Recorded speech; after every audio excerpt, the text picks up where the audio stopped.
जी के आदरणीय ऋषि आचार्य जी और सारी संगत, सबसे जय श्री कृष्णा, जय श्री राम। जय श्री कृष्ण। जय जय श्री राम। ओम वक्रतुंड महाकाय सूर्यकोटि संप्रभ निर्विघ्नं कुरु मे देव सर्वकार्येषु सर्वदा। सद्गुरु दीन दयाल मुझ पर कृपा कीजिए, नानक नजर निहाल कार्य हमरे सिद्ध भय। सद्गुरु संत सदाराम जी थे शिव जी के अवतार, दीनहीन सुख दात्र प्रभु थे जन जन के आधार। जय जय सदाराम। परम पूज्य गुरुदेव के श्री चरणों में अपनी श्रद्धा निवेदित करते हुए आइए 2 मिनट भगवान सूर्य से उस शक्ति को, उस ज्ञान को, उस प्रकाश को, उस चेतना को प्राप्त करने का प्रयास करें, जिससे हमारा जीवन प्रकाशित हो सके, जिससे ये संसार प्रकाशित हो सके। कमर सीधी करके बैठें, दोनों हाथ गोद में ले लें, हिमालय के ऊपर उगते हुए स्वर्णिम सूर्य का ध्यान करें। मन ही मन कल्पना करें कि आप गंगा नदी के तट पर बैठे हुए हैं, विराजमान हैं, और सामने हिमालय पर्वत आपके सामने हैं, और हिमालय की सर्वोच्च चोटी से, बर्फ से ढका हुआ संपूर्ण हिमालय का वो दिव्य पर्वत, ऋषियों का केंद्र, दिव्य सत्ताओं का घर, ऐसा विरालय पर्वत, और उसके सर्वोच्च चोटी से उगता हुआ स्वर्णिम सूर्य, परमात्मा का प्रतीक, ज्ञान का प्रतीक, चेतना का प्रतीक, आनंद का प्रतीक, जीवन का प्रतीक, भगवान सूर्य की उदयमान सूर्य मंडल को देखते हुए स्वर्णिम सूर्य के समान, सोने के समान तेज, और ध्यान करते रहें अपने शरीर के ऊपर भगवान सूर्य की किरणें आ रही है। वो दिव्य किरणों से आपका शरीर, आपका रोम रोम, आपकी आत्मा प्रसन्न हो रही है। सूर्य की दिव्य किरणों का प्रवेश अपने नाभि मंडल में, नाभि जो हमारा नेवल सेंटर है, हमारा नेवल है, उसमें भगवान सूर्य की किरणों का प्रवेश देखें, और भगवान सूर्य की इन दिव्य किरणों से आपके शरीर के अंदर पूरी तरह रोम रोम में ऊर्जा का संचार हो रहा है। पूरा शरीर तेजस्वी बन रहा है, शरीर के सारे रोग दूर हो रहे हैं। भावना करते रहें, जितनी प्रगाढ़ भावना होगी उतना परिणाम भी प्रगाढ़ होगा। सूर्य की दिव्य किरणों का प्रवेश नाभि केंद्र में, रोम रोम में चेतना, रोम रोम में ऊर्जा, रोम रोम में शक्ति का एहसास। अब भावना करें कि सूर्य की किरणें आपके हृदय स्थान में प्रवेश कर रही है। नाभि केंद्र हमारा स्थूल शरीर का स्थान है, और हृदय हमारा सूक्ष्म शरीर का स्थान है। सूक्ष्म शरीर की शक्तियों का जागरण हो रहा है, मन, विचार, भावनाएं पवित्र हो रही है। हृदय में भगवान सूर्य की दिव्य किरणों का प्रवेश, साधक का सूक्ष्म शरीर जागृत, सूक्ष्म शरीर विकसित, ऊर्जान्वित, शरीर में तेज तो मन में ओज। अब भावना करें कि भगवान सूर्य की दिव्य किरणें आपके आज्ञा चक्र में, दोनों भ्रू मध्य के बीच जहां तिलक लगाते हैं, उस स्थान पे भगवान सूर्य की किरणें प्रवेश कर रही है। The centre of your forehead, आज्ञा चक्र का स्थान, पिट्यूटरी और पीनियल ग्लैंड्स का स्थान, और आज्ञा चक्र कारण शरीर का स्थान है। भावना करें कि आपके कारण शरीर में भगवान सूर्य की किरणों का प्रवेश हो रहा है। कारण शरीर भगवान की, सूर्य की उस ऊर्जा से, उस ऊष्मा से पुलकित हो रहा है।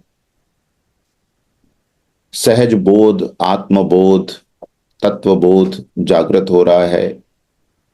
दूरदृष्टि का विकास हो रहा है।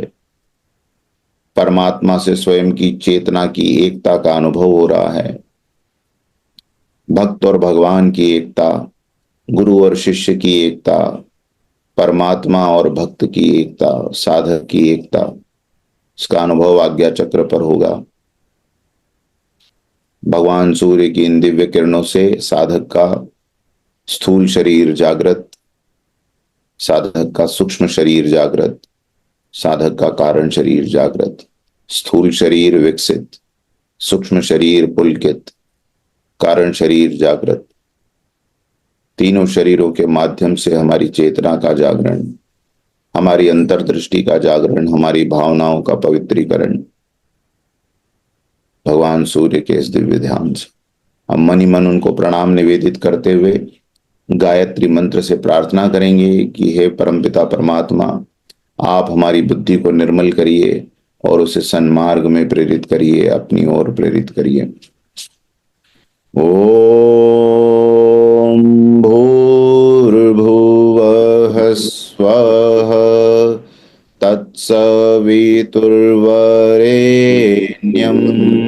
भर्गो देवस्य धीमहि धियो यो नः प्रचोदयात्। ओम शांति शांति शांति। गुरुर्ब्रह्मा गुरुर्विष्णु गुरुरेव महेश्वर गुरुर्साक्षात् परब्रह्म तस्मै श्री गुरुवे नमः। अज्ञानतिमिरान्धस्य ज्ञानाञ्जनशलाकया चक्षुरोन्मीलितं येन तस्मै श्री गुरुवे नमः। तस्मै श्री गुरुवे नमः। मैं आप सब लोगों से अनुरोध करूंगा कि अपने जीवन में गायत्री को प्रयोग करके देखें, एक साइंस के स्टूडेंट की तरह प्रयोग करके देखें। एक माला गायत्री की नियमित रूप से अपने सदगुरु का ध्यान करते हुए, सदगुरु के श्री चरणों का आशीर्वाद प्राप्त करते हुए पूर्व दिशा में बैठकर एक माला गायत्री की आप स्वयं करके देखें। 30 दिन तक एक्सपेरिमेंट करें और 30 दिन के बाद में अपना लेखा जोखा अपने सदगुरु के सामने रखें कि आपके जीवन में इससे क्या परिवर्तन आए। क्या आपके जीवन में प्राण शक्ति का संचार बढ़ा? क्या आपके जीवन में उत्साह और उमंग बढ़े? क्या आपके जीवन से निराशा हताशा कम हुई? क्या आपके जीवन में यश की प्राप्ति हुई? ऐसी अनेकों, ये जो 24 सद्गुण मैंने बताए थे, ये 24 के 24 सद्गुणों की प्राप्ति आपको इस एक गायत्री के मंत्र से होगी। और उसी के ऊपर आज का ये सत्र है कि गायत्री की ये जो 24 शक्ति धाराएं हैं ये कौन सी हैं और किस प्रकार ये हमारे जीवन को निहाल कर सकती है, किस प्रकार ये हमारे जीवन के अंदर उन सारे सुखों संपदाओं को, अनुभूतियों को ला सकती है जिसके लिए हम अब तक इधर उधर भटक रहे थे। देखिए, हमारे वेदों में, वेदों के अंदर जितने भी सूक्त आते हैं उन सारे सूक्तों के एक एक देवता हैं। कहीं कहीं किसी सूक्त में 2 देवता भी हैं, लेकिन मुख्यतः प्रत्येक सूक्त के एक देवता हैं जो वैदिक देवता कहलाते हैं। उस सूक्त को देखने वाले एक ऋषि हैं, उस सूक्त का एक छंद होता है। तो किसी भी सूक्त के निर्माण के पहले उसमें वहां पर उनके देवता का नाम लिखा होता है, उनके ऋषि का नाम लिखा होता है, जिसको वो वैदिक सूक्त जो है प्रत्यक्ष हुए थे। तो वेदों में 24 देवताओं का नाम आता है। अग्नि, प्रजापति, चंद्रमा, ईशान, सविता से लेकर अश्विनी कुमार तक ये 24 देवता अनेकों वेद मंत्रों के इष्ट माने गए हैं, देव माने गए हैं, है ना। तो ये तो हो गए 24 देवता। अब इन्हीं 24 देवताओं को जब पौराणिक काल आया तो ऋषि मुनियों ने जनता के सामने, लोगों के सामने सरल तरीके से इसको रखने के लिए भगवान के 24 अवतारों का सिद्धांत बताया कि वही एक अखंडानंद परमात्मा, सच्चिदानंद परमात्मा, निराकार निर्विकार परमात्मा संसार में अनेक प्रकार की लीलाएं करने के लिए अपने आप को संसार में अवतरित करते हैं। अवतरित होने का मतलब है अवतरण, ऊपर से नीचे की ओर आना, इसको अवतार कहा जाता है। तो वही सच्चिदानंद शक्ति पर ब्रह्म परमात्मा अपने आप को 24 रूपों में अवतरित करते हैं, जिसमें पहला अवतार नारायण अवतार, फिर हंस अवतार, फिर यज्ञ पुरुष अवतार, मत्स्य, कूर्म, वाराह, नरसिंह, परशुराम, नारद, धन्वंतरी, सनत कुमार, दत्तात्रेय, कपिल, ऋषभदेव, हयग्रीव, मोहिनी अवतार, हरि अवतार, प्रभु अवतार, राम अवतार, कृष्ण अवतार, व्यास अवतार, बुद्ध अवतार और कल के अवतार। ये भगवान के 24 अवतार हैं। मुख्य रूप से संसार में हम मानते हैं 10 अवतारों को, लेकिन अगर आप देखें वैदिक साहित्य को, पौराणिक साहित्य को, तो आपको वहां पर 24 अवतारों का उल्लेख मिलता है। और जिस प्रकार ये 24 अवतार हैं, उसी प्रकार इन 24 अवतारों की 24 शक्तियां हैं, क्योंकि भगवान की उपासना पुरुष के रूप में भी की है और भगवान की उपासना प्रकृति के रूप में, देवी के रूप में, मातृ शक्ति के रूप में ही भी की है। सनातन धर्म एक ऐसा धर्म है जिसमें प्रत्येक रूप में ईश्वर की हमने उपासना की। हमने ईश्वर को अर्ध नारीश्वर माना है। उनके अंदर पुरुष तत्व को भी ध्यान किया गया, उनके अंदर मातृ शक्ति को भी ध्यान किया गया, तो जो लोग मात्र सत्ता से कनेक्टेड रहते हैं, कोई कोई होता है जिनको अपने जीवन में अपने पापा बड़े प्यारे होते हैं, किसी किसी को मम्मी से विशेष लगाव होता है, तो अगर जिसको मात्र सत्ता में श्रद्धा रहती है, उनके लिए उन्हीं ईश्वर की मात्र स्वरूपों की कल्पना की गई, जिसमें आद्य शक्ति, ब्राह्मी, वैष्णवी, शांभवी, वेद माता, देव माता, विश्व माता से लेकर त्रिपुरा तक, ऐसी ये 24 शक्तियों की कल्पना जो है ये किसमें की गई है? मात्र शक्ति के स्वरूप में की गई।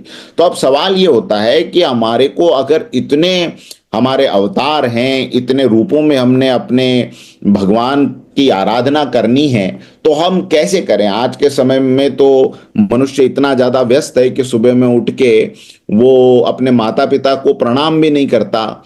ऐसे में इन सभी अवतारों की, इन सभी दिव्य सत्ताओं की, देव शक्तियों की आराधना कैसे संभव है? चलिए, हमने सोमवार को शिव जी की आराधना कर ली, मंगलवार को हमने हनुमान जी की आराधना कर ली, बुधवार को हमने गणपति की आराधना कर ली, गुरुवार को हमने गुरुदेव की आराधना कर ली। ये सब 7 दिनों में तो 7 दिव्य सत्ताओं का स्मरण हम कर सकते हैं, लेकिन 24 का कैसे करेंगे?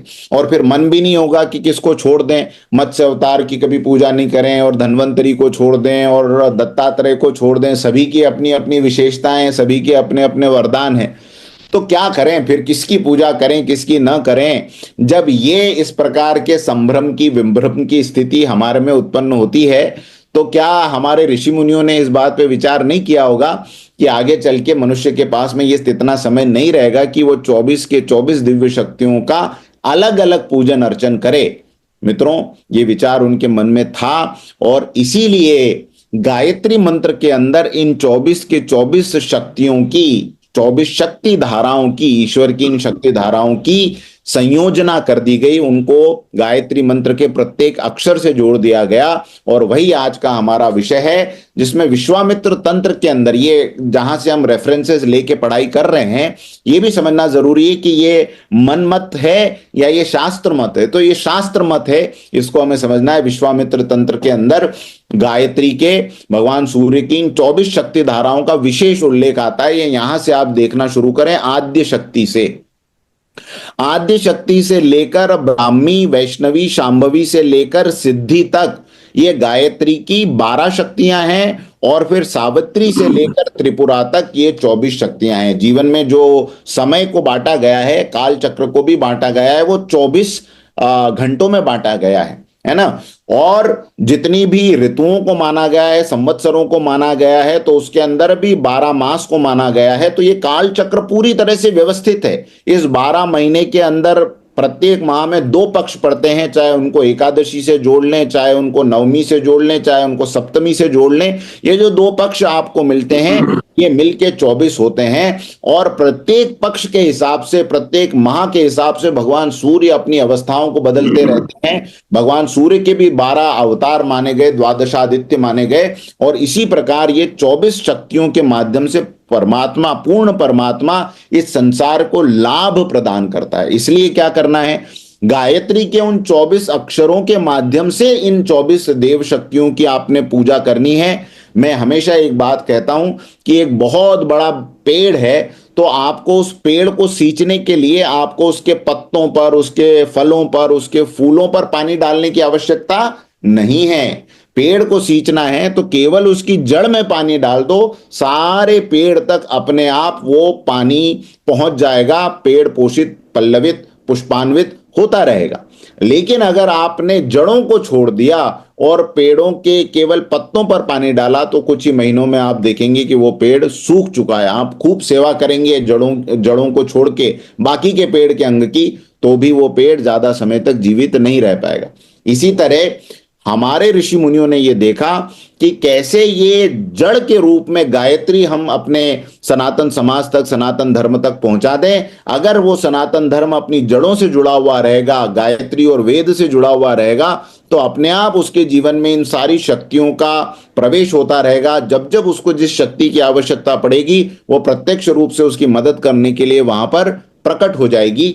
इस प्रकार गायत्री मंत्र की रचना हुई कि उसके अंदर इन 24 देव शक्तियों को माना गया।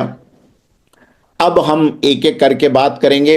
दो पक्ष समाज में होते हैं, एक पक्ष होता है ज्ञान का, एक पक्ष होता है विज्ञान का, एक पक्ष होता है थियरी, एक पक्ष होता है प्रैक्टिकल। किसी को कहें कि आपको केवल अपना जीवन थियरी के आधार पर जीना है, वो उसका जीवन भी जीना मुश्किल होगा, और किसी को कहें कि प्रैक्टिकल करना है बिना थियरी के, तो प्रैक्टिकल भी असंभव होगा जब तक आपको थियरी नहीं पता होगी।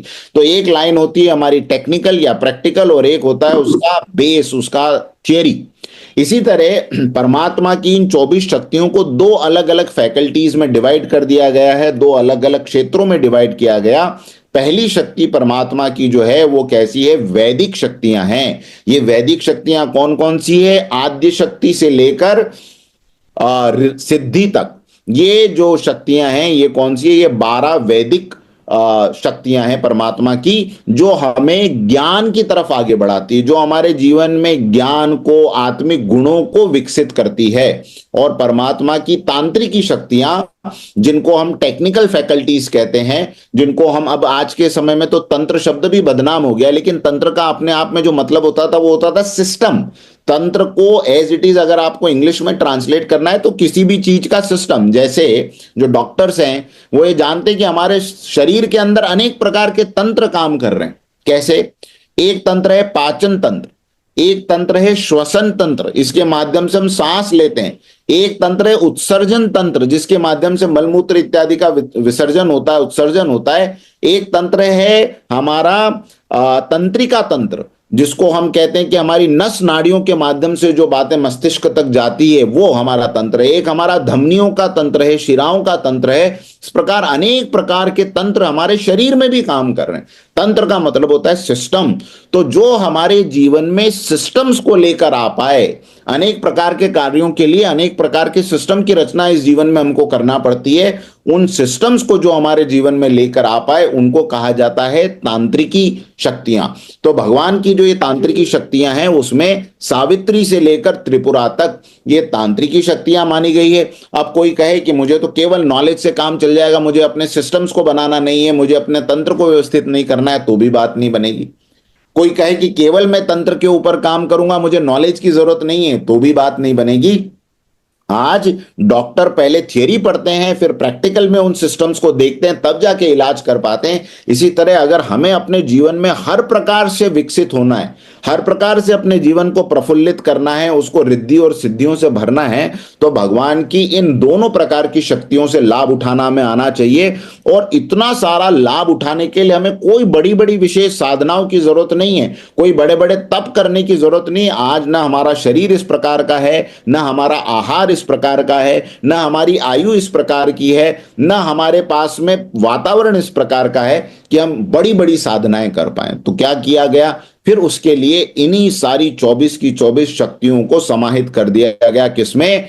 इस गायत्री के महामंत्र में, जो ओम से लेकर प्रचोदयात तक 24 अक्षरों से बनता है। अब अगर आप अक्षर गिनेंगे तो आपको ऐसे 23 अक्षर ही दिखाई देंगे।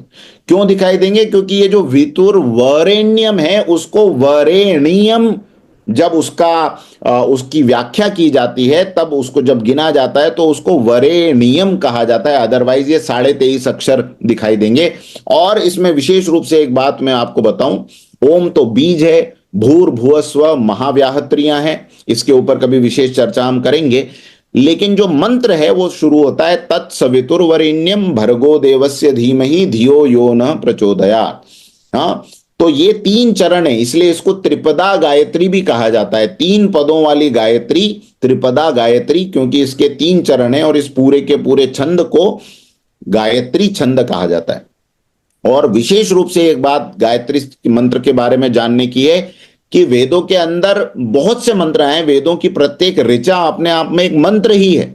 हिरण्यगर्भ समवर्तता अग्रे भूतस्य जातः पतिरेक आसीत् सदाधारम पृथिवीं द्यामुते माम कस्मे देवाय हविषा विधेम ऋतम च सत्यम च विधात तपसोद्य जायत अग्निमीले पुरोहितम यज्ञस्य देव ऋत्विजम होतारम रत्न धातमम। ये सब अलग अलग मंत्र हैं। हाँ, अग्ने नय सुपथाराय, ये एक अपने आप में एक मंत्र है। त्र्यंबकम यजामहे सुगंधिम पुष्टिवर्धनम उर्वारुकमिव बंधनान् मृत्युर्मुक्षीयमामृतात्, ये एक मंत्र है। लेकिन ये सारे मंत्र किसी वेद के किसी एक भाग में आए हैं। कोई मंत्र ऋग्वेद में आए हैं, कुछ मंत्र यजुर्वेद में हैं, कुछ मंत्र सामवेद में, कुछ मंत्र अथर्ववेद में है, अलग अलग वेदों में अलग अलग मंत्र आए हैं। लेकिन गायत्री का मंत्र एक ऐसा विलक्षण मंत्र है कि वो ऋग्वेद में भी आया है, वो यजुर्वेद में भी आया है और वो सामवेद में भी आया है। इसलिए ये विशेष महत्व का मंत्र हो जाता है। अथर्ववेद की रचना बाद में हुई। तीनों वेदों के अंदर वेदत्रयी जिसको कहा जाता है, उनके अंदर ये गायत्री का महामंत्र आता है। ऋग्वेद के अंदर भी आता है, यजुर्वेद में भी आता है और सामवेद। तो विशेष रूप से ये जानने समझने की बात है कि ये गायत्री की महामंत्र की इतनी महिमा है कि इसके अंदर ये 24 शक्तियां भगवान की थियोरेटिकल और प्रैक्टिकल, ज्ञान और विज्ञान दोनों को समाहित करने वाली शक्तियां आपको गायत्री मंत्र से प्राप्त होती है। तो आज थोड़ा डिटेल में, क्योंकि आज इन शक्तियों की ही बात करेंगे और ये शक्तियां हमें कैसे लाभान्वित कर सकती है। मनुष्य को प्रेरणा देनी हो तो उसको इसी तरह से देनी होती है कि ये काम करेगा तो इससे ये लाभ मिलेगा।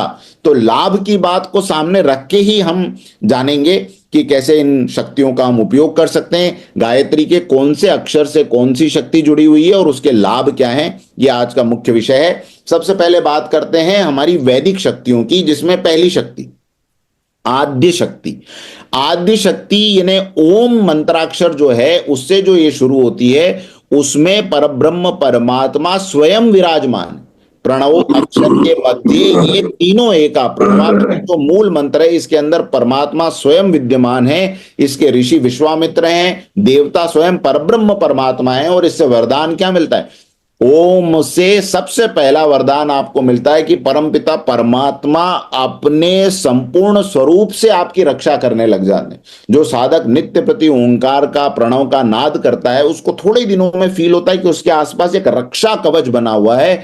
रक्षा कवच, रक्षा मंत्र हमारी संस्कृति में बहुत आए हैं। राम रक्षा कवच आया है, विष्णु रक्षा कवच आया है, भद्रकाली कवच आया है। तो ये सब रक्षा कवच हैं, लेकिन मूल रक्षा कवच छोटा से छोटा जिसको आप कभी भी कहीं भी प्राप्त कर सकते हैं, वो है ओम।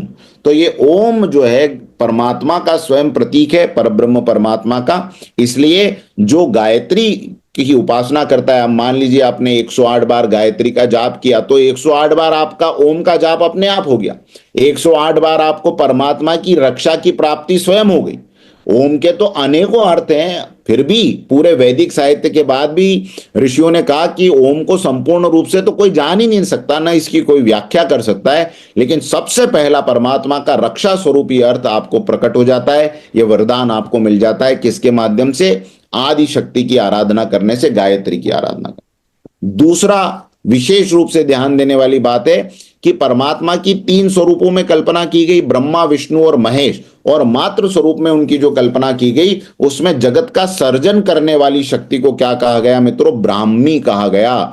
और सृष्टिकर्ता और सृजन की प्रमुख शक्ति के रूप में ये तत्सवितुर्वरेण्यम में ये जो स शब्द है, ये स शब्द जो है ये परमात्मा की उसी शक्ति का प्रतीक है, सतोगुण और सृजनात्मकता की वृद्धि। जब आप इस मंत्र में स शब्द का उच्चारण, स अक्षर का उच्चारण करते हैं, तो आपको सृजन की शक्ति मिलने लग जाती है। वो व्यक्ति जीवन में बहुत सारी चीजें खुद अपने तरीके से क्रिएट कर सकेगा। ये सृजनात्मकता की वृद्धि करने का काम ब्राह्मी शक्ति, जो ब्रह्मा जी की शक्ति है, उससे होने लगता है। गायत्री का अगला अक्षर वी, सवितुर्वरेण्यम। तो ये जो वी शब्द है, वी शब्द के देवता हैं विष्णु और शक्ति है इनकी वैष्णवी। और ये क्या करती है? विष्णु और वैष्णवी जगत का पालन करती है। तो जो वैष्णवी की उपासना करता है, जो विष्णु की उपासना करता है, ऐसे साधक की आंतरिक दरिद्रता दूर हो जाती है। क्योंकि संसार का पालन करने वाला खुद तो संपन्न होना चाहिए ना। संसार का पालन करने वाला या कुटुंब का पालन करने वाला, परिवार का पालन करने वाला अगर खुद दरिद्री होगा तो कैसे बात बनेगी?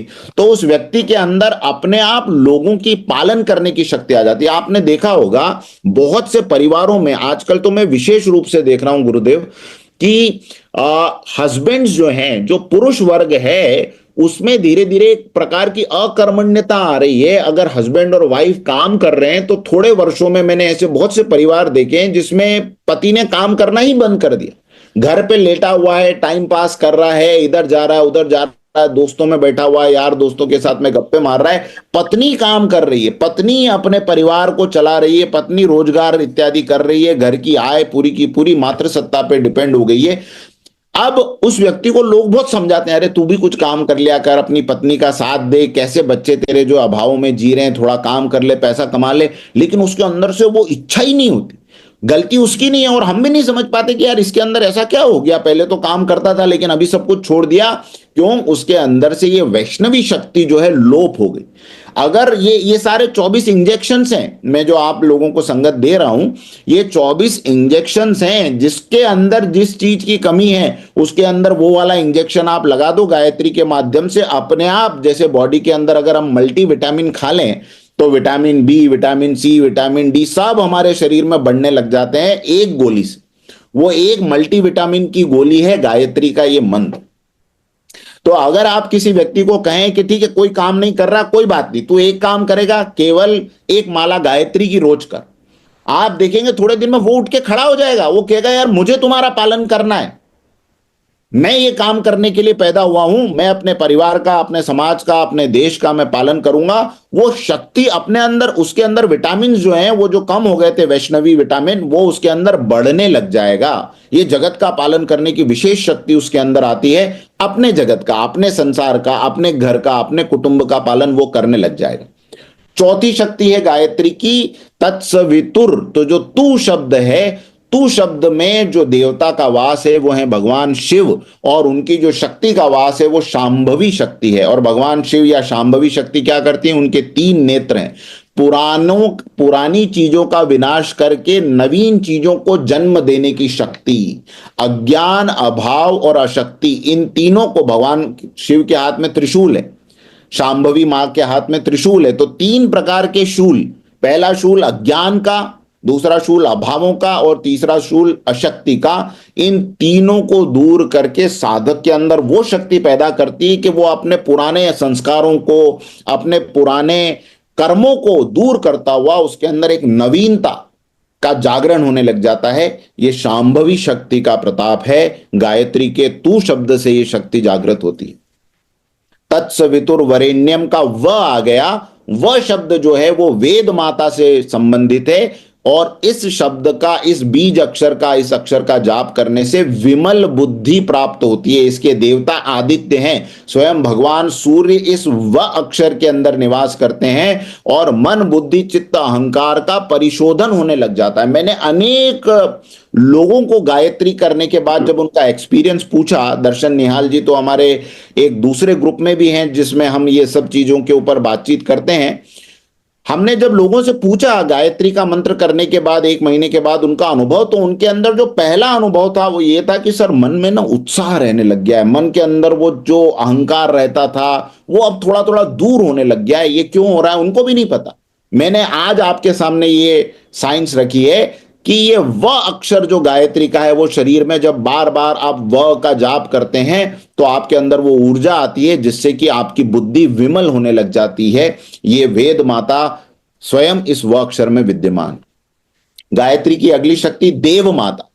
देव माता जो है वो देवताओं की जननी कही जाती है। गायत्री को वेद माता, देव माता और विश्व माता तीनों कहा जाता है, और तीनों शक्तियों को हम ध्यान से देखेंगे तो देवीय गुण हमारे अंदर, किसी व्यक्ति के अंदर आप देखें कि उसके अंदर दान की भावना नहीं है, उसके अंदर श्रमशीलता नहीं है, उसके अंदर प्रेम नहीं है, आप उसको कितना भी समझाएं, थियोरेटिकली कितनी भी किताबें उसको लाकर दे दें, आप उसको बार बार रामायण पढ़ा दें, आप बार बार उसको गीता जी पढ़ा दें, लेकिन वो कहेगा मैं तो रोज सुनता हूं, लेकिन अंदर से वो भावनाएं नहीं आती कि मैं लोगों की मदद करूं। देने की भावना मेरे अंदर आती ही नहीं। और ये बात बिल्कुल सत्य है। दुर्योधन ने स्वयं कहा है महाभारत में कि जानामि धर्मम नच में प्रवृत्ति, जानामि अधर्मम नच में निवृत्ति। मैं जानता हूं धर्म क्या है, अधर्म क्या है, लेकिन धर्म में मेरी प्रवृत्ति नहीं होती, अधर्म से मेरा हटने का मन नहीं करता। तो ये जो हटने का मन नहीं करता, देने का मन नहीं करता, सच्चरित्रता का विकास मेरे अंदर नहीं होता, ये क्यों नहीं होता, ये साइंस हमको समझनी पड़ेगी। उसके अंदर से ये जो रे मंत्र की शक्ति है वो उसके अंदर से कम होने लगी। बार बार वो शब्द पर जीवन का आघात जो में होगा, इतना की तरंगे उसके अंदर वो देवत्व का गुण अपने आप ब्रह्मांड से खींच के लाएगी।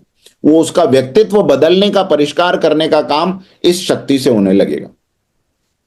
अगली शक्ति के रूप में विश्व माता। विश्व माता कौन है? गायत्री का ही वो रूप जो कि एकता और आत्मीयता जगाता है। हमारी संस्कृति कहती है ना, वसुधैव कुटुंबकम। अरे पूरी वसुधा हमारा कुटुंब है, वो बात की उद्घोषणा करने वाला ये हमारा समाज आज कितना ज्यादा अकेला हो चुका है, कितना ज्यादा कमजोर हो चुका है कि अब विश्व की एकता तो छोड़ दीजिए, हम अपने छोटे से कुटुंब की एकता भी पूरी तरह से नहीं मेंटेन कर पा रहे हैं। परिवार के अंदर आत्मीयता कम होती जा रही है, भाई भाई का दुश्मन हो गया है, माता पिता की सेवा नहीं हो रही है, लोगों के परिवार टूटते चले जा रहे हैं, पति पत्नी में प्रेम नहीं रहा, बच्चे बात नहीं मान रहे। ये क्यों हो रहा है? अब आप इसके लिए कितनी काउंसलिंग करेंगे, कितने पेरेंटल एक्सपर्ट्स के पास जाएंगे, कितने आप शादी के विशेषज्ञों के पास जाएंगे, कितने आप ऐसे साइकोलॉजिस्ट से सलाह लेंगे? मैं कह रहा हूं कहीं जाने की जरूरत नहीं।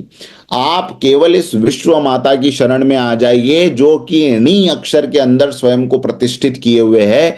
बार बार इस गायत्री मंत्र में जब तत्सवितुर वरेण्यम ये जो नी शब्द का उच्चारण होगा, आपके अंदर अपने आप अपने परिवार के को जोड़ने की शक्ति आने लग जाएगी। आप अपने आप अपने परिवार में आत्मीयता को लाने वाले मुख्य व्यक्ति के रूप में आ जाओगे। ऐसा व्यक्ति न केवल अपने परिवार को जोड़ता है, वो पूरे विश्व ब्रह्मांड के अंदर एकता अनुभव करता है। और जिसने दूसरे के अंदर स्वयं की एकता को अनुभव कर लिया, जिसने अपने स्वरूप को दूसरे के अंदर देख लिया, फिर वो किसी के साथ क्या अन्याय करेगा, वो किसी को कैसे लूटेगा, वो किसी की हानि कैसे करेगा, सबके अंदर उसको अपनी आत्मा का निवास दिखने लगेगा। वो हरेक के भला भला चाहेगा, क्योंकि हरेक के माध्यम से वो अपनी ही सेवा कर रहा है। तो ये विश्व माता नाम की जो शक्ति है गायत्री की, ये विशेष रूप से एकता और आत्मीयता को बढ़ाती है। मित्रों, अगली शक्ति गायत्री की जो है वो है ऋतंभरा। ऋतंभरा शक्ति जो है वो यम मंत्र के अंदर, यम अक्षर के अंदर प्रतिष्ठित है। और ये क्या करती है? आपके अंदर स्थित प्रज्ञता लाती है। आपने गीता में सुना होगा कि अर्जुन भगवान से पूछते हैं कि स्थित प्रज्ञ का लक्षण क्या है? स्थित प्रज्ञ व्यक्ति होता कौन है? वो कैसे चलता है, कैसे उठता है, कैसे बैठता है? और भगवान उसकी पूरी व्याख्या करते हैं कि स्थित प्रज्ञ व्यक्ति के कोई सींग नहीं होते, उसके अंदर जिन भावों को वो स्थित प्रज्ञ व्यक्ति लेकर चलता है, ये अर्जुन तुम उसे सुन। और उसके ऊपर गीता में पूरा व्याख्यान है, मैं उसकी डिटेल में नहीं जाऊंगा। लेकिन अगर आप गीता पढ़ते हैं तो स्थित प्रज्ञ व्यक्ति आपको पता है जिसकी प्रज्ञा, जिसकी बुद्धि स्थिर रहे। विचलित बुद्धि वाला व्यक्ति स्थित प्रज्ञ नहीं कहलाता। स्थिर होना प्रज्ञा का, बुद्धि का, ये स्थिर प्रज्ञता है। तो ऐसा व्यक्ति की बुद्धि स्थिर होती है, वेवरिंग माइंड उसका नहीं होता, और न्याय वो खुद भी करता है और उस व्यक्ति के ऊपर कभी अन्याय नहीं होता। आज हम समाज में जो देख रहे हैं कि लोगों ने दूसरों के ऊपर इतना अन्याय किया हुआ है कि अनेक लोग उस अन्याय के शिकार होकर अपना जीवन जो है छोड़ देते हैं, सुसाइड कर लेते हैं। तो ये स्थित प्रज्ञता और न्याय की शक्ति ऋतंभरा से विकसित होती है।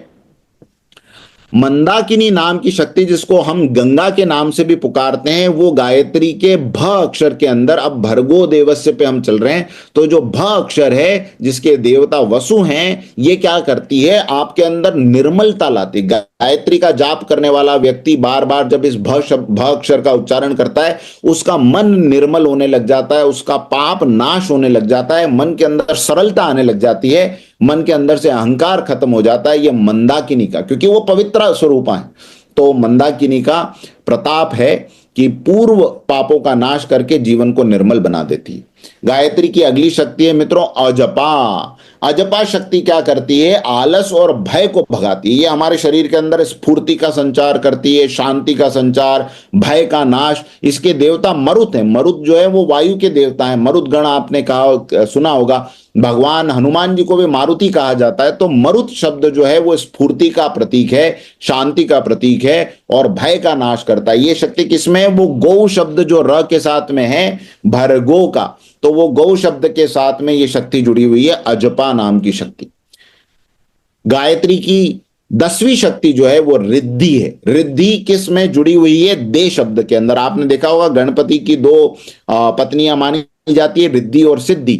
हम ये भी कहते हैं कि अष्ट सिद्धि और 9 निधियां प्राप्त होती है। तो ये रिद्धि और सिद्धियां क्या है? ये गायत्री के दे अक्षर के अंदर रिद्धि है और गायत्री के व अक्षर के अंदर सिद्धि है। और ये दोनों देवियां, रिद्धि क्या करती है? जीवन में चरित्रता की गुणवत्ता को बढ़ाती है, हमें तुष्टि यानी संतुष्टता प्रदान करती है।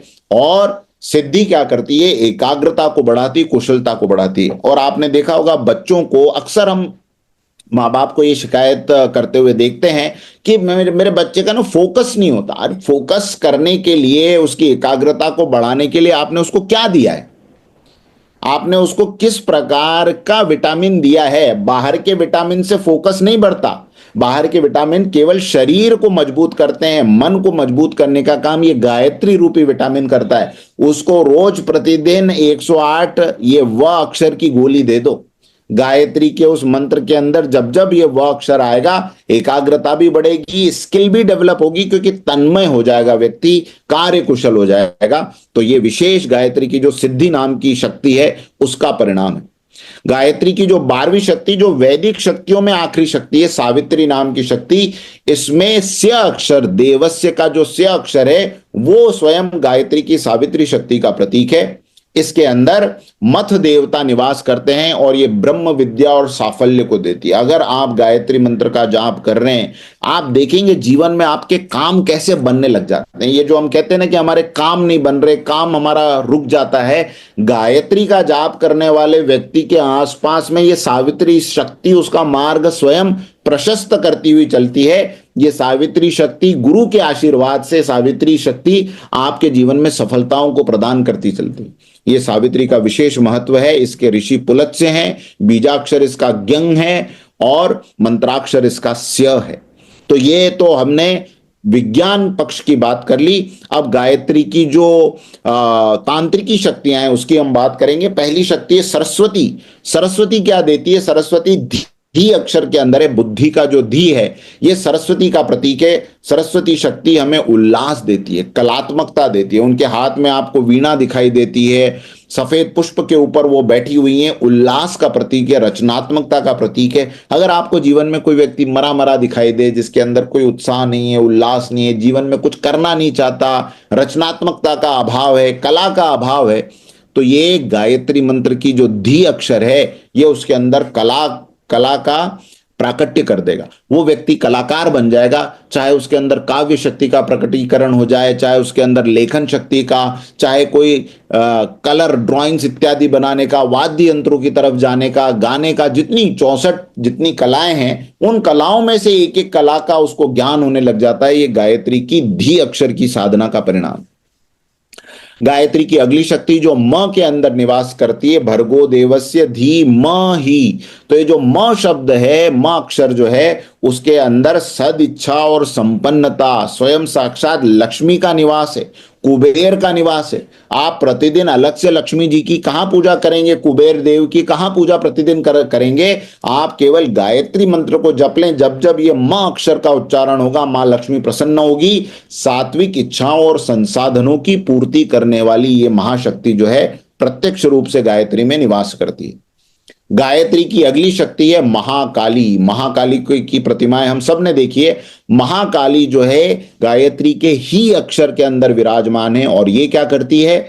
महाकाली सबसे पहले आपके अंदर जो महिषासुर है, आपके अंदर जो रक्त बीज है, आपके अंदर जो शुंभ निशुंभ नाम के दानव हैं, उनका संहार करती है। रक्त बीज, शुंभ निशुंभ, महिषासुर इत्यादि क्या है? देखा जाए तो हमारी ही काम, क्रोध, लोभ, मोह, अहंकार, मत्सर, माया, इन सब की सम्मिलित प्रवृत्तियों को ही इन असुरों का रूप दिया गया समझाने के लिए।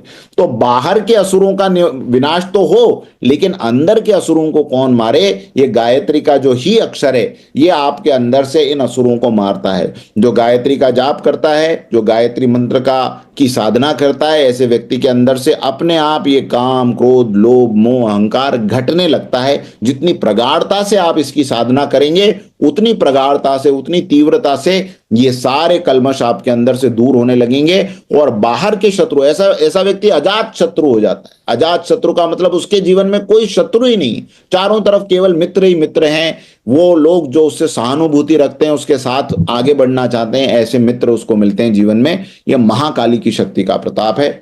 गायत्री का अगला अक्षर धी, जिसके अंदर कुंडलिनी शक्ति है और इसके ऋषि हैं ओजस्विता, इसके ऋषि कण्व हैं, ओजस्विता और उन्नति को देने वाले। गायत्री की ये जो कुंडलिनी शक्ति है, वैसे भी कहा जाता है कि जब कुंडलिनी का जागरण होता है तो साधक के शरीर में एक ऐसा अद्भुत तेज होता है कि उसके मुखमंडल को देख के लगता है कि यार इनके अंदर एक विशेष ऊर्जा है। तो विशेष ऊर्जा का संचार, वाणी के अंदर उस ओज का संचार, जिससे कि बहुत सारे लोगों के जीवन बदलते चले जाते हैं। गुरुओं के अंदर कौन सी विशेष शक्ति होती, वो भले कहे नहीं कि हम इस कुंडलिनी शक्ति का प्रयोग कर रहे हैं, लेकिन उनके अंदर वो शक्ति प्रत्यक्ष रूप से विराजमान होती है, जिसके माध्यम से लोगों के जीवन बदलते चले जाते हैं। जो वाणी वो कहते हैं वो वाणी सच्ची होने लग जाती है। ये किसका प्रताप है? ये इस धी अक्षर के अंदर विराजमान कुंडलिनी शक्ति का प्रताप है। यो अक्षर जो मंत्राक्षर है, उसके अंदर प्रत्यक्ष रूप से मां ज्वाला निवास करती हैं, और मां ज्वाला की जो शक्ति है वो क्या है? रोगों का नाश करके आरोग्य देने वाली शक्ति। इसके जो देवता हैं वो जात वेद हैं। वेदों में जात वेद सब मंत्र आते हैं। तो जात वेद देवता के पुष्टि और आरोग्य की ये शक्ति, अगर आपको जीवन में बहुत रोग कष्ट इत्यादि का शिकार शरीर हो रहा है, या आप किसी व्यक्ति को ऐसा देखें जो जीवन में लगातार अनेक प्रकार से, देखिए कर्मों के प्रभाव से जो रोग आए हैं वो तो आए हैं शरीर के अंदर, वो प्रारब्ध है, वो हमें निर्मल बनाने के लिए आते हैं, हमारे पापों का नाश करने के लिए आते हैं। लेकिन कई बार ऐसा होता है कि जाने अनजाने पता नहीं क्यों बार बार शरीर के अंदर रोग लगे हुए रहते हैं। ऐसे समय में अगर आप गायत्री का जाप करेंगे तो ये जो यो अक्षर है, इसमें मां ज्वाला की जो शक्ति है, ये आपको पुष्टि और आरोग्य धीरे धीरे प्रदान करने लग जाएगी। आपके जीवन से, आपके शरीर से उन सारे दोषों का निवारण होने लगेगा जिसकी वजह से हमें कष्ट होते हैं, रोग होते हैं। गायत्री की अगली शक्ति भुवनेश्वरी जो है, वो सुयश और ऐश्वर्य को देती है। साधक के जीवन में यश को लाना, साधक के जीवन में ऐश्वर्य को लाना, ये भुवनेश्वरी माता का प्रताप है। पूरे भुवन के अंदर उसकी जय जयकार होने लगती है। जहां जाता है लोग उसकी प्रशंसा करते हैं। जिन लोगों के साथ समय बिताता है, उसके जाने के बाद लोग कहते हैं यार कैसे व्यक्ति से मिलना हुआ हमारा, कैसा अद्भुत व्यक्ति है, उसके साथ में रहने का मन करता है बार बार। तो ये यश का, इस ऐश्वर्य का जो दान है वो गायत्री की भुवनेश्वरी शक्ति आपको करती है। भवानी शक्ति जो गायत्री की 20वीं शक्ति है, ये संकल्पों की सिद्धि देती है। आपने देखा होगा हमारे महाराष्ट्र में शिवाजी महाराज को साक्षात मां तुलजा भवानी ने अपनी तलवार दी और उससे उन्होंने धर्म की स्थापना की। तो ये जो भवानी शक्ति है जीवन में शौर्य देती है। भगवान राम ने भी रावण वध के पूर्व 9 दिनों तक मां दुर्गा की, भवानी की आराधना की। तो संकल्पों की सिद्धि और अजय बनाने की सिद्धि, किसी के व्यक्ति के संकल्प बार बार टूटते हो, प्लानिंग तो बहुत अच्छी करता हो, लेकिन उसको करने जब जाता हो तो अंदर से वो ऊर्जा गायब हो जाती हो, उस व्यक्ति को आप कहें कि आप गायत्री मंत्र का जाप करो। ये नह अक्षर के अंदर प्रतिष्ठित भवानी माता का जो विटामिन है, जैसे ही उसके शरीर में जाएगा, जैसे ही उसके मन में जाएगा, संकल्प सिद्धि उसको होने लगेगी। जो संकल्प मैं करूंगा वो सिद्ध होगा। मैंने एक बार कह दिया ऐसा होगा तो पूरी कायनात फिर जो है उसके लिए काम करने लगेगी। अजेयता की शक्ति उसको जीवन में मिलेगी। ये भवानी का चमत्कार होगा। गायत्री की विशेष शक्ति, एक और अद्भुत शक्ति, अन्नपूर्णा। इसकी किसको आवश्यकता नहीं। जीवन के सभी प्रकार के अभावों को दूर करके मां अन्नपूर्णा का ध्यान आते ही घर के अंदर सारे प्रकार के अभाव, जो अन्न का अभाव है वो सबसे बड़ा अभाव माना जाता है, अन्न के अभाव को दूर करके जीवन में पौष्टिकता, आरोग्यता, तृप्ति और अभाव मुक्ति का एहसास करवाना, ये वरदान हमें किससे प्राप्त होता है? गायत्री के प्र अक्षर के, बीजाक्षर के उच्चारण से प्राप्त होता है, जिसके देवता पूषा हैं, ऋषि पिप्पलाद हैं। पिप्पलाद ऋषि को इस अक्षर की महिमा के दर्शन हुए और पूषा देवता को इसमें प्रतिष्ठित माना गया। ऐसी मां अन्नपूर्णा। 22वीं शक्ति गायत्री की जो है, जो उसके चो अक्षर के अंदर विद्यमान है, वो है महामाया। ये महामाया के साथ जो देवता है वो महादेव स्वयं है। और ये महामाया क्या करती है? जो हम माया में उलझे हुए हैं, हमें इस माया से मुक्त करके तत्व दृष्टि प्रदान करती है। लाइफ में क्लैरिटी लाने का काम इस शक्ति से होता है। गायत्री का साधक अपनी लाइफ में बहुत क्लियर होता है। उसकी लाइफ की क्लैरिटी जो है वो लाने का काम कहां से होता है? ये महामाया शक्ति के, महामाया के आशीर्वाद से होता है। बुद्धि में स्पष्टता और सूक्ष्मता, एकदम तीक्ष्ण बुद्धि, छोटे में समझ जाएगा। पूरा भाषण उसको सुनाने की जरूरत नहीं, 2 लाइनें बोलोगे वो आपको बता देगा कि आप क्या कहना चाहते हो। ये सूक्ष्मता लाने का काम गायत्री की महामाया शक्ति से होता है। गायत्री की 23वीं शक्ति है द अक्षर के अंदर, जीवन में सरसता, प्राणी मात्र के प्रति स्नेह देने वाली शक्ति। वो व्यक्ति अंदर से प्रेमी होगा। देखिए ढोंग करने वाला व्यक्ति दिख जाता है, बाहर से ढोंग कर रहा है, नहीं आप बहुत अच्छे हैं, हमें आपसे बहुत प्यार है, और अंदर से बहुत कलुषित उसका मनस्थिति होती है। लेकिन पयस्विनी शक्ति अगर आपके अंदर है, गायत्री का द अक्षर आप नियमित रूप से गायत्री मंत्र में जपते हैं, तो स्नेह और सरसता अपने आप जीवन में आती। फिर वो कहते हैं ना, घर हमारा भले ही छोटा है लेकिन दिल इतना बड़ा है कि आप सब लोग भी इसमें आके रह सकते हैं। ये इतना बड़ा दिल रखने का सामर्थ्य किसका होता है? गायत्री की पयस्विनी शक्ति का। आप देखें गुरु का दरबार, अब यूं देखा जाए तो फिजिकली देखा जाए तो दरबार, प्रत्येक दरबार या प्रत्येक गुरु स्थान अपने आप में एक सीमा में होता है, कितने लोगों को बुला लेंगे, लेकिन गुरु कहते हैं आने दो। हमको भी लगता है यार कितने लोगों को ये बुला रहे हैं और कितने लोगों को खुला निमंत्रण है, सबको आने दो, कहां बिठाएंगे, कहां रखेंगे, क्या खिलाएंगे। लेकिन गुरु जिस शक्ति के बल पे ये बात कहते हैं वो ये पयस्विनी शक्ति है। उनके अंदर वो सामर्थ्य है कि 1,000 क्या 1,00,000 भी होंगे तो भी भंडारा खत्म नहीं होगा। ये शक्ति वो आपको नहीं कहें, लेकिन हमें ईश्वर से ये जो वैदिक साहित्य मिला है इसके माध्यम से हम जानते हैं कि उनके अंदर से कौन सी शक्ति काम कर रही है। ये पयस्विनी शक्ति का चमत्कार है। त्रिपुरा गायत्री के मंत्र की 24वीं और अंतिम शक्ति, मंत्राक्षर इसका जो है वो यात प्रचोदयात जो ये अक्षर है, इसमें कौन निवास करता है? स्वयं त्र्यंबक महादेव निवास करते हैं। और ये क्या करती है? ये आपको तीनों गुणों और त्रितापों से मुक्त कर देती। तीनों गुण, भगवान कहते हैं कि अर्जुन ये सतोगुण रजोगुण तमोगुण इनसे भी ऊपर उठना है। इन तीनों गुणों की माया में भी अटके रहोगे तो मुझे प्राप्त नहीं कर पाओगे, क्योंकि मैं त्रिगुणातीत हूं। तो अगर वो त्रिगुणातीत हैं तो फिर हमें भी तो पहले तम से रज की ओर, रज से सत की ओर और बाद में सत को भी छोड़ के भगवान के पूर्ण स्वरूप में स्थित होना है। ये शक्ति मां त्रिपुरा की कृपा से प्राप्त होती है। जो हमारे आदि देविक, आदि देहिक और आदि भौतिक ताप हैं, इन तीनों तापों से मुक्ति भी गायत्री के इस यात अक्षर से प्राप्त होती है और स्वयं मां त्रिपुरा उस व्यक्ति की रक्षा करती है। तो ये आज जो मैंने आपको 24 गायत्री की शक्ति धाराएं बताई, अब आपको पता चला होगा कि इसके अंदर कितना विज्ञान है, इसके अंदर कितना साइंस है, इसके अंदर आध्यात्म की कौन कौन सी प्रचंड शक्ति धाराएं विद्यमान है। और अगर आपको अब ये सब चीजें पता चली है तो मैं विशेष रूप से आपको कहूंगा कि इसको आप अपनी लाइफ में एक्सपेरिमेंट करें। सदगुरुदेव भगवान के माध्यम से ये जो शिविर आयोजित हुआ है, ये जो सत्र आयोजित हुआ है, ये अपने आप में जीवन की दिशा और धारा को बदलने का एक अनोखा मौका हमारे लिए बने। नहीं तो सत्संग हम अटेंड करते हैं लेकिन उल्टे घड़े की तरह हम अटेंड कर लेते हैं। पानी ऊपर से गिरता जाता है, घड़े के अंदर एक बूंद नहीं जाता। क्यों नहीं जाता? क्योंकि घड़ा उल्टा है। अब उस उल्टे हुए घड़े को सीधा करने की जरूरत है और गायत्री की साधना के माध्यम से अपने अंदर प्रज्ञा, सृजन, व्यवस्था, नियंत्रण, दान, ये जो 24 सद्गुण मैंने कल भी आपको बताए थे, सूरज भैया ने इसका स्क्रीनशॉट भी भेजा है। ये 24 के 24 सद्गुणों को हमारे जीवन में प्रत्यक्ष कर दिखाने का ये संकल्प हमको लेना है, प्रण लेना है हमें सदगुरुदेव के सामने कि हम ये 24 संकल्प आपके शिष्य होके ये 24 सद्गुणों को अपने जीवन में धारण करेंगे।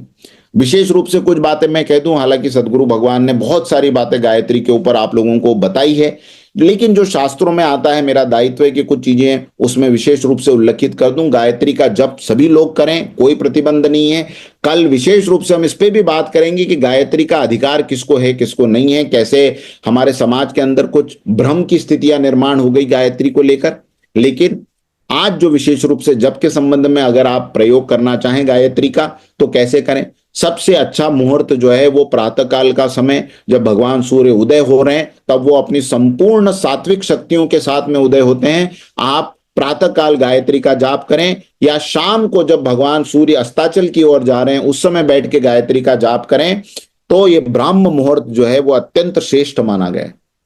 जप के लिए कोई पवित्र स्थान हो, कोई मंदिर हो, तीर्थ हो, बगीचा हो, जलाशय हो, अथवा तो अपना घर, लेकिन उसके घर का एक पवित्र कोना जहां पर आप बैठ के नियमित रूप से अपना जप ध्यान करें, ऐसा कोई कोना होना चाहिए जहां खटपट ज्यादा नहीं हो। संध्या को जप करना हो तो सूर्य अस्त से 1 घंटे पहले पहले गायत्री का जाप कर लेना है, क्योंकि सूर्य अस्त के बाद में जब रात्रि अधिक हो गई है, तारे दिखाई देने लगे हैं, तब गायत्री का जाप नहीं किया जाता है। शास्त्रों में सूर्य उदय से लेकर सूर्यास्त तक का समय गायत्री के लिए माना गया है। जप के लिए शुद्ध शरीर से बैठे।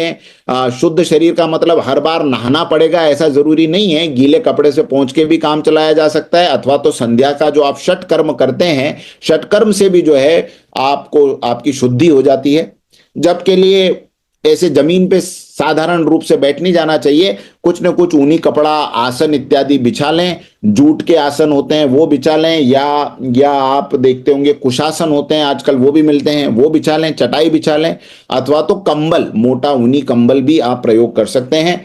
पद्मासन में बैठने की अगर संभव हो पद्मासन लगाना तो पद्मासन में बैठे, नहीं तो नॉर्मली जैसे अपन बैठते हैं दोनों पैरों को भीतर मोड़ के, उस प्रकार जिस अवस्था में ज्यादा देर तक आप बैठ सकें। बार बार हिलना डुलना ये जप के लिए ठीक नहीं माना जाता, क्योंकि वो ऊर्जा मेरुदंड के मूलाधार चक्र से लेकर सहस्त्रार तक लगातार जब आप जप करते हैं तो वो ऊर्जा के प्रकंपन पूरे शरीर में घूमने लगते हैं। अब आप हिलते डुलते रहेंगे तो फिर वो उसकी ऊर्जा में बाधा होती है। माला तुलसी की ले सकते हैं, चंदन की माला ले सकते हैं, रुद्राक्ष इत्यादि की माला ले सकते हैं, कोई भी माला लें। इस माला पे किसी और की दृष्टि ना पड़े, क्योंकि इससे दूसरों को भी मन में ये होता है कितनी माला जप रहे हैं, हमारे अंदर ये अहंकार आ जाता है कि देखो हमने इतनी मालाएं जपी। तो इसलिए कहा जाता है कि माला को गुप्त रखना चाहिए, मंत्र और माला जो है दोनों गुप्त रहनी चाहिए। ये विशेष बात गायत्री में है। माला जपते समय माला का जो सुमेरु होता है, जो 108 दाने पूरे होने के बाद एक जो बड़ा दाना आता है, उसको उल्लंघन नहीं करना चाहिए, ये शास्त्रीय नियम है। उसको पलट के वापस उसका उपयोग करना चाहिए। लंबे सफर में आप हैं, रोगी हैं, या किसी रोगी की सेवा में हैं, आप किसी अपवित्रता की दशा में हैं, तो गायत्री का ऐसा प्रत्यक्ष जप आप नहीं कर सकते। आप स्वयं रोगी हैं, कहाँ नहाएंगे, कहाँ जाकर अपने देवघर में बैठेंगे। तो मानसिक जप बिना उच्चारण के, जब मन ही मन आप गायत्री के गुनगुनाहट में लगे रहते हैं, मन ही मन उनके अर्थ में लगे रहते हैं, ये जप कभी भी किया जा सकता है। मानसिक जप के लिए कोई प्रतिबंध नहीं।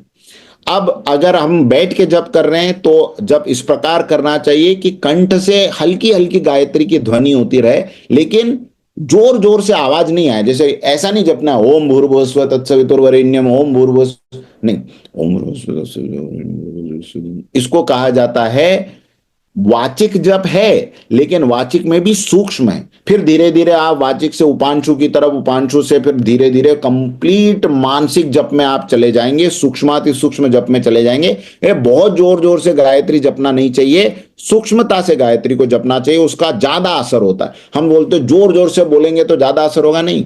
जो धीमे बात करता है, जो सूक्ष्मता से बात करता है, उसका असर ज्यादा होता है। और जप हमेशा नियमित संख्या में करें, नियत समय पे करें। रोज सुबह में अगर 9 बजे बैठ रहे हैं, 7 बजे बैठ रहे हैं, 8 बजे बैठ रहे हैं, तो वही समय निश्चित करें। कभी 7 बजे, कभी 11 बजे, कभी 10 बजे, ऐसे जप नहीं होता, पहला। और दूसरा, नियमित संख्या में। आज 1 माला कर रहे हैं, कल बहुत उत्साह आ गया तो 5 माला कर ली, परसों और उत्साह आ गया तो 11 माला कर ली, फिर 2-3 दिन कुछ भी नहीं करी। इस प्रकार से भी जप का लाभ नहीं मिलता। तो इस बात का ध्यान रखें। रोज अगर 11 मंत्र जपना है, केवल 11 बार आप जपें, लेकिन उसको नियमित रखें, तब आपको उसका परिणाम दिखाई देगा।